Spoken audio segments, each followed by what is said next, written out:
Olá, seja bem-vindo a mais uma aula de organização financeira. Eu sou o professor Rino, sou professor de matemática e eu estou aqui para a gente dar sequência ao nosso conteúdo de organização financeira. Sou o professor Tiago Silva, professor aqui do Centro de Mídias, e esta é a nossa aula de número 8, que tem como objeto de conhecimento análise de gráficos, detalhamento, analisando os gráficos do mercado financeiro. Então, prepare seu material de anotação e vamos à nossa aula.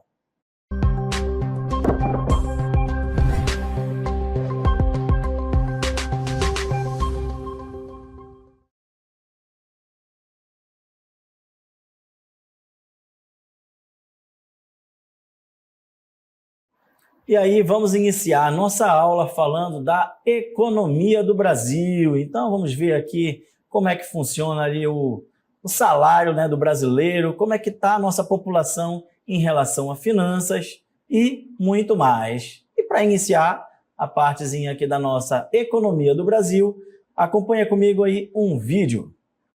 A economia brasileira figura como a 12ª maior economia do mundo em 2021, de acordo com os dados do Fundo Monetário Internacional, FMI. O Produto Interno Bruto, PIB, do país é de 7 trilhões de reais, enquanto o valor per capita chegou a R$ 35.161,70, conforme aponta o IBGE. O setor de serviços é responsável pela maior parcela do PIB, chegando a pouco mais de 73%. Além do comércio e das atividades financeiras, o turismo representa uma importante atividade econômica do terciário no Brasil, abrangendo serviços de alimentação, transporte e hospedagem. Entre os principais destinos turísticos do país estão as cidades do Rio de Janeiro, São Paulo, Gramado e Fortaleza. A indústria nacional se encontra territorialmente concentrada, localizada principalmente na região sudeste. No entanto, existem polos industriais em outras localidades como Zona Franca de Manaus, onde há empresas de diversas áreas, como tecnologia e montagem de automóveis. Camaçari, Bahia, endereço de um dos mais importantes polos petroquímicos do país. Recife e Porto de Suape, em Pernambuco. Fortaleza, Ceará, com a indústria têxtil. Região Centro-Oeste, com as processadoras de grãos e alimentos. Muito bem, vocês viram então no nosso vídeo, né, um panorama em geral da economia que temos no nosso país, né? E a gente consegue observar que dependendo da região do país que você estiver, né, você analisar, você tem uma predominância, né, de mercado, de indústrias que são trabalhadas ali naquele setor, né? Então, como foi mencionado aí, nós temos aqui na nossa região, né, a Zona Franca, né, a produção principalmente aí de motos, né, o carro-chefe aí da nossa indústria. Em outras regiões, por exemplo, como Mato Grosso do Sul, já é mais a agropecuária, né, a terra, né, a criação de gado.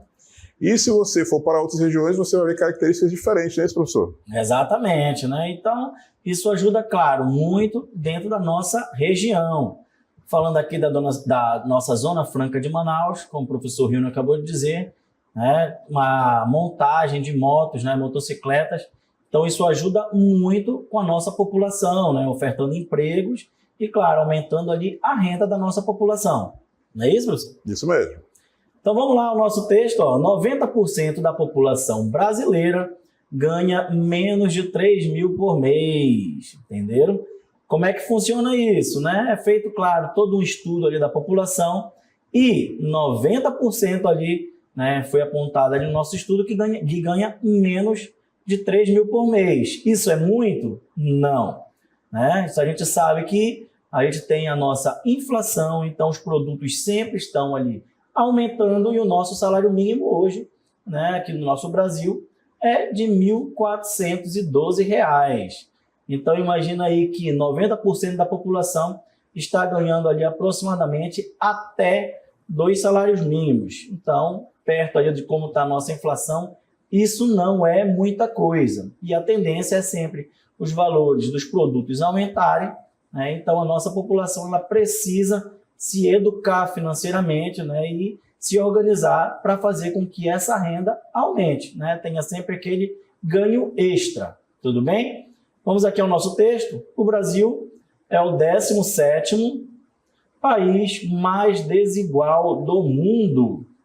Nosso índice de Gini, que mede a disparidade entre os mais ricos e os mais pobres, é 48,9, em uma escala que vai de 0 a 100. Então, observe que a desigualdade no nosso país é muito grande. Assim como tem ali uma grande população que ganha muito, tem uma grande população que ganha muito pouco, né? E aí faz com que haja essa disparidade aí entre os mais ricos e os mais pobres.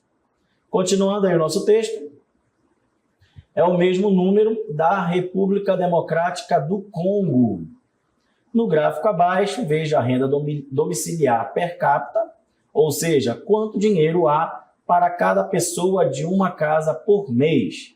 E o rendimento médio, quantas pessoas economicamente ativas ali ganham, em média, com salários ou outras fontes de renda, de cada camada da população brasileira. Então, agora a gente vai ver aqui um gráfico que mostra exatamente ali a renda, né, do brasileiro. Então, como é que está distribuída aí a renda da população brasileira? Vamos lá. Olha aí, você pode observar, deixa eu riscar um pouquinho aqui para vocês, né, entenderem e acompanharem junto comigo. Ó, aqui a renda domiciliar média, ok? Renda domiciliar média. Então, aqui, por exemplo, R$ 862,41, né? Fica ali entre onde? É a classe, né, D e E, ok? E ela é referente a 28,8% da população brasileira. Então, 28,8% da população brasileira está inserida ali na classe E e classe D, tá bom? Com uma renda domiciliar média de R$ 862,41. Aqui, a nossa classe C é dividida em duas, classe C1 e C2. A classe C2, ela contempla ali a população brasileira, a porcentagem de 27,2%, com uma renda domiciliar média de R$ 1.894,95. Ok? Então, 27% da população brasileira, né, tem uma renda domiciliar média de R$ 1.894. A nossa classe C1, que corresponde a 20,4% da população brasileira, recebe ali R$ 3.194,33, tá bom? Então ali, agora a renda domiciliar média ali da classe C1, que contempla ali 20% da população brasileira, tem um salário, né, ali a renda média de R$ 3.194. Ali a classe agora B, a gente também vai dividir ela em duas, ok? A classe B2, 16,2%, né? Recebem ali até R$ 5.721, e a classe B1, que corresponde a 4,6%, recebem ali, né, até R$ 10.788, ok? Aqui no nosso gráfico, e tem a nossa classe A ainda aqui, só para a gente completar logo, que corresponde a 2,8% somente da população e que recebe até R$ 22.749. Então, observe que a nossa classe D e E, aqui, recebe até R$ 862. Então, olha quanta diferença que tem desta classe para a classe A, que recebe ali até 22 mil, né? E aí, acima de 22 mil, ok? Então, é uma diferença muito grande. Ali 28%, né, quase 29% da população, até R$ 862. E aí, apenas 2% da população, né, acima ali dos R$ 22.749. Tá bom? Então, ó, eu te acompanhando aqui pelo gráfico, tá? A gente tem, ó, renda domiciliar per capita e os rendimentos efetivamente recebidos, ok? Os rendimentos é exatamente quanto é que a família recebe ali, ok? Dividindo ali pelos seus, né, membros da família.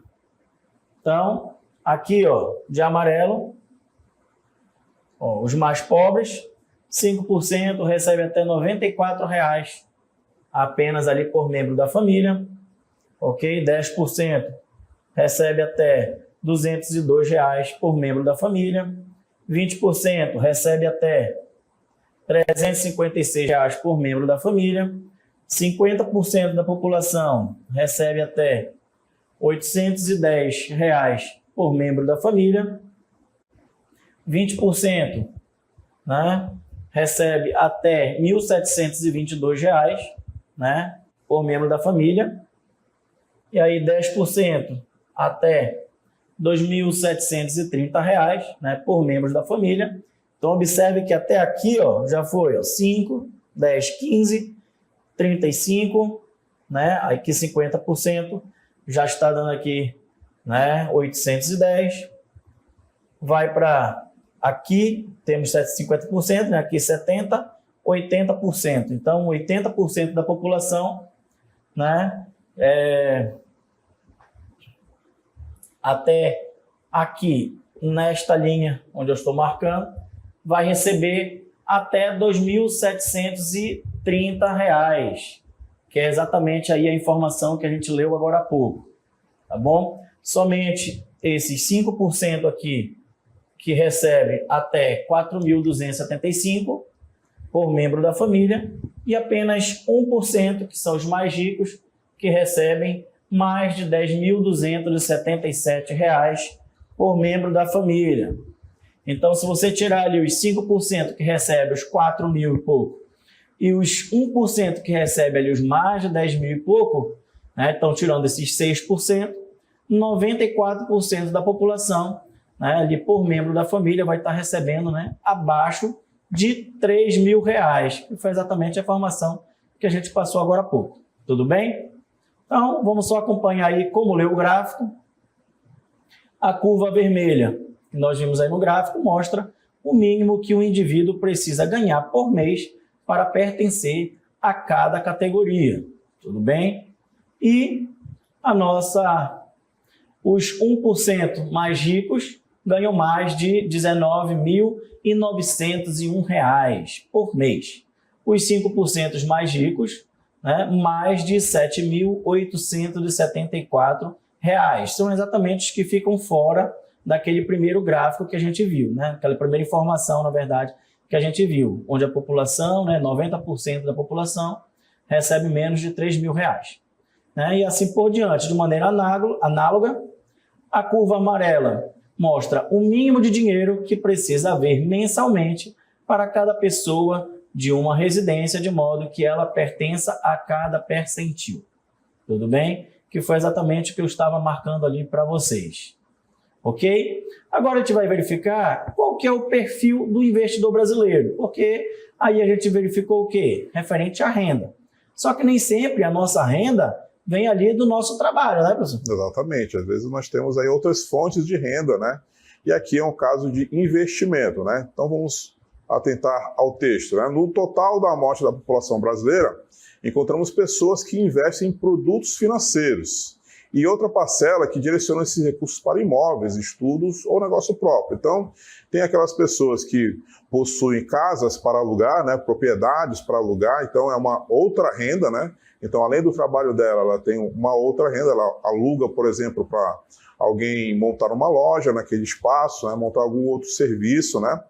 Então, ela pode trabalhar, né, no seu trabalho oficial, digamos assim, né? E ter uma renda extra por fora, né? Vender algum produto, algum alimento, né? Fazer um adicional aí no seu recurso familiar, né?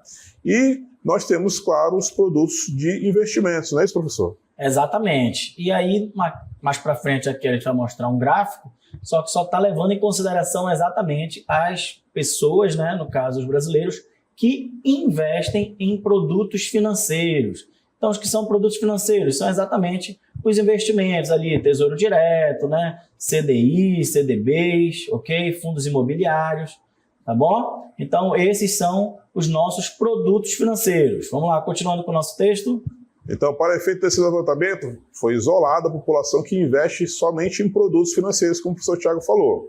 É a partir daí que é traçado o perfil do investidor, que corresponde a 40% da amostra. Olha aí, então 40%, né, da amostra ali é exatamente o que investe em produtos financeiros. Então já observe que já começa a diminuir ali a quantidade, né, de investidores em produtos financeiros. Mas vamos acompanhar aí o gráfico, que aí você vai entender direitinho qual é o perfil do investidor brasileiro. Vamos lá. Então olha aí, exatamente 40% dos brasileiros, ok, são investidores, tá bom?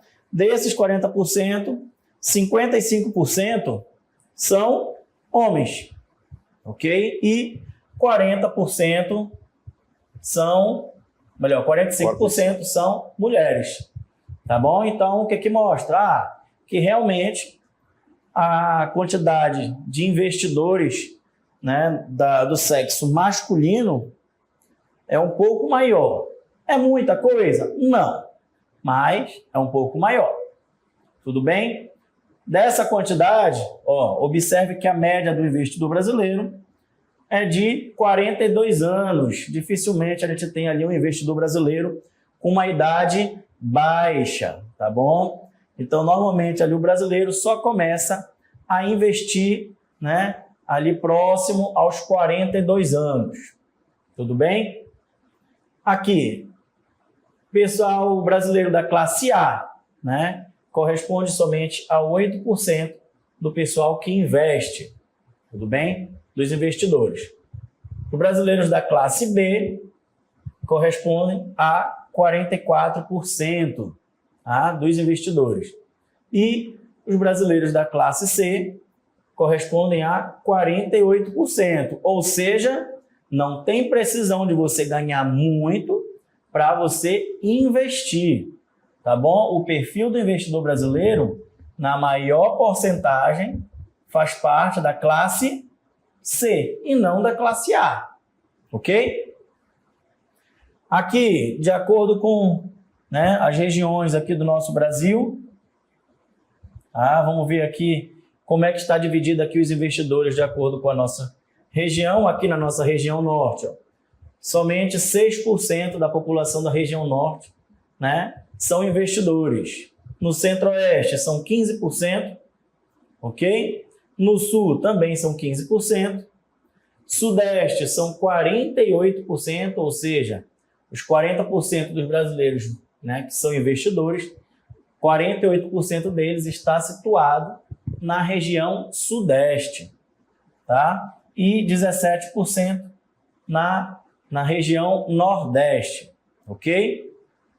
Aqui, ó, 86%, né, desses 40% dos brasileiros trabalham e têm atividade remunerada, ok? E investem, né, ali para alcançar ali a renda extra. Isso indica que eles separam uma parte do salário, né, professor? Com certeza, né? Então eles pegam aí uma parte do salário deles e fazem investimentos.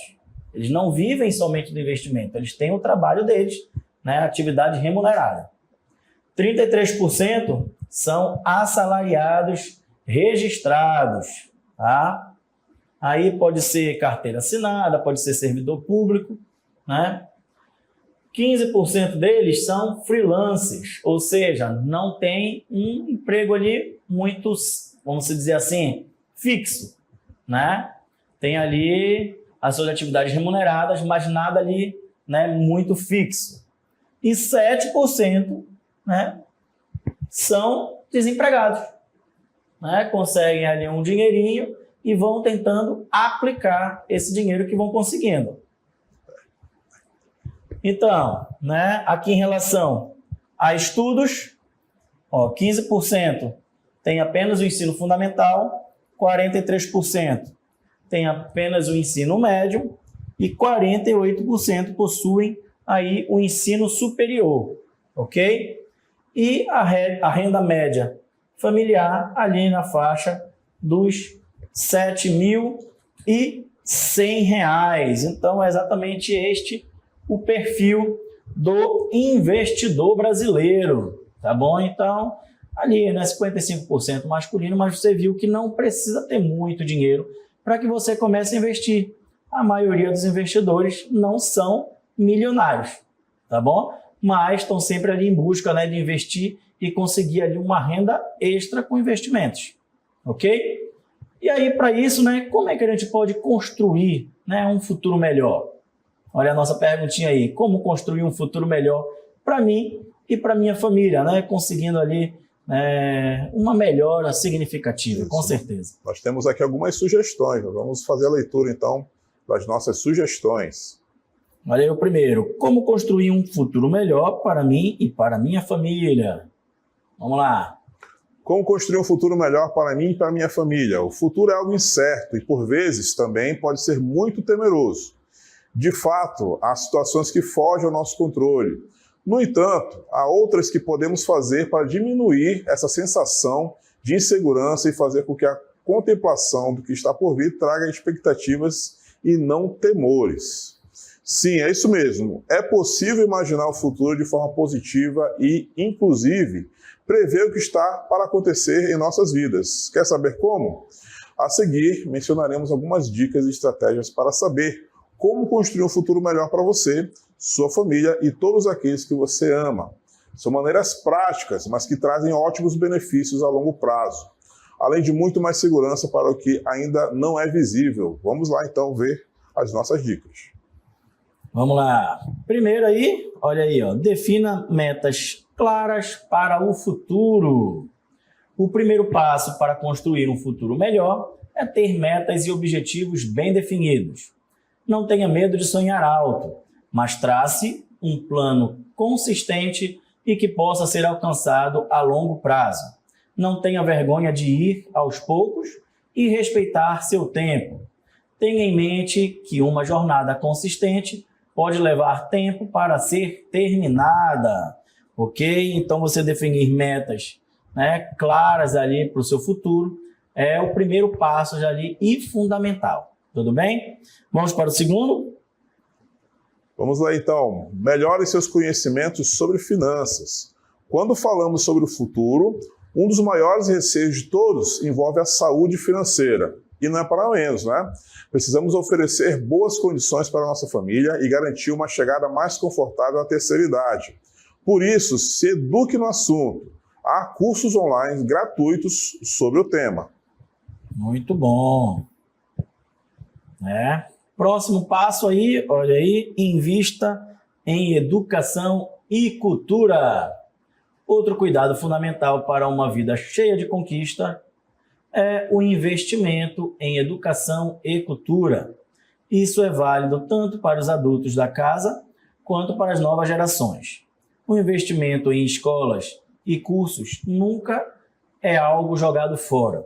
É sempre uma garantia de tempos melhores, mais qualificações e muitas oportunidades. Então, lembrando aí que a gente vai ver muita coisa sobre investimento exatamente na parte, né, educacional. A gente tem que aprender sobre o que a gente está trabalhando, né? Tem que aprender sobre finanças. Vamos lá para o próximo? O próximo, então, é faça uma previdência privada. Nós temos a previdência pública, né? Mas também nós temos a opção da previdência privada. Contar com uma aposentadoria e garantir esse benefício faz toda a diferença para o conforto do futuro. Organize-se financeiramente e, se possível, faça uma previdência privada para contar com um dinheirinho extra e transformar tempos incertos em algo muito mais consistente para toda a família. Muito bom, né? E aí, fazer uma previdência privada é como se fosse uma aposentadoria ali extra para você, tudo bem? E aí você vai investindo todo mês até que depois, né, quando você aposenta, você pode ali, né, usufruir de um dinheirinho extra fora a sua aposentadoria. Realize cursos de capacitação. Então, por fim, não deixe de se qualificar. Essa é a melhor maneira de otimizar o currículo, torná-lo mais atraente e garantir as melhores colocações no mercado de trabalho. Esse é um investimento a longo prazo para o futuro e que certamente renderá incríveis frutos para toda a sua jornada profissional e pessoal. E o melhor, pode ser feito rapidamente com a ajuda de cursos profissionalizantes. Então, hoje, nós temos aí muitos cursos, né, que vai lhe ajudar a entender melhor sobre finanças, né? Então, você sempre tem que estar investindo em qualificação e educação. Tá? Quanto mais conhecimento você possui, certo? Mais indispensável você fica ali, tanto falando ali em relação ao seu trabalho, né? A sua renda que você tem ali principal, quanto aos investimentos, né? Você tem que saber como investir, você tem que saber onde investir, né? Como correr menos riscos. Tudo isso a gente só consegue com conhecimento, né? Com estudos, tá bom? E no seu trabalho, aí na sua renda principal, quanto mais conhecimento você possuir, mais ainda você será indispensável, ok? Então seja sempre o melhor no que você estiver ali disposto a estar trabalhando, tudo bem? Então a gente viu aí sobre previdência privada, certo? Sobre a nossa aposentadoria extra, vamos dizer. Então, vamos aqui agora fazer algumas simulações de possíveis aposentadorias extras. Então, a gente vai conhecer um simulador de aposentadoria, onde nele a gente vai ver, né, certos dados, onde a gente vai poder ali fazer algumas alterações de alguns dados e a gente vai ver ali alguns resultados aqui no nosso simulador. É importante lembrar que a gente vai colocar aqui algumas informações, né? Então nós vamos simular aqui idade, né, tempo de serviço, né, vários dados que nós vamos fornecer aqui para a gente poder simular aqui uma aposentadoria. Isso aí, né? Então vamos começar aqui, por exemplo, qual seria a minha idade aqui? Então, para eu fazer aqui uma alteração.